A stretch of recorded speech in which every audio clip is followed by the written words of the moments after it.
السلام علیکم. په سوشل میډیا باندې زما یو ویډیو ډیره زیاته شیر شو. ډیره شکریه دا کوم نه خلکو چې کوم خلکو زما قدر کو ما یو ګناهګار سړي ته ډېر د عزت په نظر وکتو.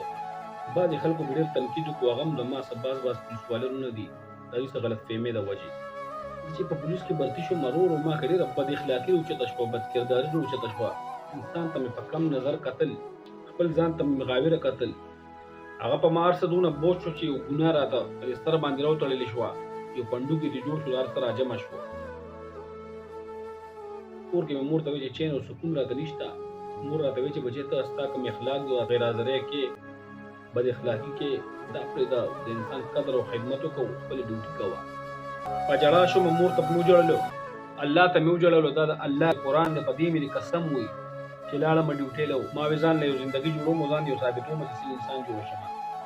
ډیوټۍ له لاړم، وزیري مې وکړه، پولیس لین ته ولېږلم پېښور، دلته د پولیو ډیوټي وه. 2 ورځې بعد بیا رالم، پولیس لین کې راغی وی چې ته خو برخاست شوې. پریشانه شوم، کور ته رالم، په ژړا شوم، الله ته مې سجده وکړو، په چغو چغو مې وویل چې پروردګاره ما دا هر څه نه توبه وکړو، ډېر زیات غلطي مې کړې وه، بد اخلاقي مې کړې وه، چې هر څه مې کړي ربه تا ته پته ده. توبه مې وکړې، ربه له ما توبه جوړې قبول نه شوه، په ما باندې د بل عذاب راوستو. ناامیده شوم، مایوسه شوم. له 20 ورځې تېرې شوې، یو بله حادثه را باندې راغله چې کوېدن مې ماته شوه. هغې زما ډېر درد په زړه باندې وغورځولو. د هغې نه بعد بیا زه عجیبه عجیبه واقعاتو کې راګیر شوم. یو 10 کتابه پې ولیکم نو کم دي. درې 4 کاله تېر شو مردان کې وم، بس هغه هر څه ما چې کوم دی الله ته په الله باندې پرېښي دي. بعضې پولیسوالو په ما باندې تنقید کړی چې د محکمې بدنامي دې کړې ده. وروره ما د محکمې بدنامي نه ده کړې، ما د خپل ځان بدنامي کړې ده، د ځان صلاح مې کړې ده چې زه څنګه انسان یم او کوم لیول کې وم، او د خپل ځان او د خپل ژوند دغه دُک درد مې په 2-3 الفاظو کې بیان کړی و. هر انسان د خپل عمل ذمہوار دی. په پولیس کې یوازې خراب خلک نه دي، په هره محکمه هر اداره کې خراب او ښه خلک شته. خو زه به د پولیس په نسبت سره خبره کوم چې په پولیس کې له ما ژوند تېر شوی دی یو 10 کاله. تقریبا 70% به پکې ښه وي او 30% به پکې زما غوندې په غفلت کې پراته پولیسوالۍ. دکې غفلت کې چې کوم پراته پولیسوالۍ دي، دکې ته به زه یو خبره وکړم چې د الله قسم کوم او سورت یاسین مې قسم وي، که تاسو چې ته وغواړئ چې دې معاشره کې امن راشي نو بلکل یې راوستی شي. تاسو خپل اخلاق صحیح کړئ، د غریب او د امیر فرق ختم کړئ، کورسۍ یو کړئ د دې دواړو. هر سړي ته د انسان په نظر وګورئ، که غریب دی او که امیر دی.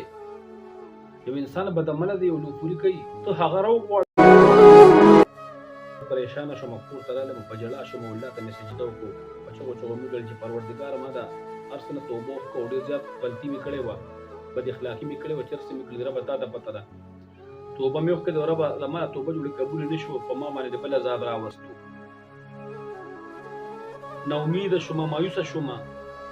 له 20 ورځې تېرې شوې، یو بله حادثه را باندې راغله چې کوېدن مې ماته شوه. هغې زما ډېر درد په زړه باندې وغورځولو. د هغې نه بعد بیا زه عجیبه عجیبه واقعاتو کې راګیر شوم. یو 10 کتابه پې ولیکم نو کم دي. 3-4 کاله تېر شو مردان کې وم، بس هغه هر څه ما چې کوم دی الله ته په الله باندې پرېښي دي. بعضې پولیسوالو په ما باندې تنقید کړی چې د محکمې بدنامي دې کړې ده. وروره ما د محکمې بدنامي نه ده کړې، ما د خپل ځان بدنامي کړې ده، د ځان صلاح مې کړې ده چې زه څنګه انسان یم او کوم لیول کې وم، او د خپل ځان او د خپل ژوند دغه دُک درد مې په 2-3 الفاظو کې بیان کړی و. هر انسان د خپل عمل ذمہوار دی. په پولیس کې یوازې خراب خلک نه دي، په هره محکمه هر اداره کې خراب او ښه خلک شته. خو زه به د پولیس په نسبت سره خبره کوم چې په پولیس کې له ما ژوند تېر شوی دی یو 10 کاله. تقریبا 70% به پکې ښه وي او 30% به پکې زما غوندې په غفلت کې پراته پولیسوالۍ. دکې غفلت کې چې کوم پراته پولیسوالۍ دي، دکې ته به زه یو خبره وکړم چې د الله قسم کوم او سورت یاسین مې قسم وي، که تاسو چې ته وغواړئ چې دې معاشره کې امن راشي نو بلکل یې راوستی شي. تاسو خپل اخلاق صحیح کړئ، د غریب او د امیر فرق ختم کړئ، کورسۍ یو کړئ د دې دواړو. هر سړي ته د انسان په نظر وګورئ، که غریب دی او که امیر دی. یو انسان بدعمله دی او لوفوري کوي، ته هغه راوغواړه، د یو جومات استاد خوله په خوله باندې جومات ته، او هغه سره په خپله کښېنه، د هغه نه د دُک درد تپوس وکړه چې آیا تا ته څه مسله ده، ته عمل کې د دې وجه څه ده. یو انسان چا سره زیاتې کوي، هغه راوغواړه، د هغه نه تپوس وکړه بهی ته ولې دا زیاتې کوې، مسله تا څه ده، ولې تکلیف ته ما ته ووایې، موږ موجود یو. په خپلو اخلاقو کې هغه انسان بدل کړه، د یو ګنده انسان نه ښه انسان جوړ کړه په خپلو اخلاقو کې. نن به هغه شان وشي قسم مې په خدای وایي غریب سړی ولې وایي سرمنډې وباسي دا د ټولو ته نه وایم چې کوم په غفلت کې پراته پولیس والا دی هغوی ته وایم چې د یو امیر سړي مسکال له درشي نو هغه ته به تاسو ټلیفون وکړئ یو غریب سړی به بار د چوکۍ په ګټ ولاړ وي وازونه به کوي سنتري به وتو چې بار ودرېږي افسران بېچېږي ولې دا نشته نه بلکل شته یو غریب سړی به چې ته په موټرسایکل روان یې جنازې له وخت سره به د موټرسایکل کاغذ وي تاسو به وګورئ هغه به دومره بېعزتي او انسلټ وکړي جنازه به د هغه نه وتې تېره شوي هغه نه به خوب او خیال ختم وي هغه به واپس تاسو ذلیله کوي پرېږدئ هر انسان چې په یو جرم کې ګیر د هغه سره کښېنه د ښو اخلاقو مظاهره ورسره وکړه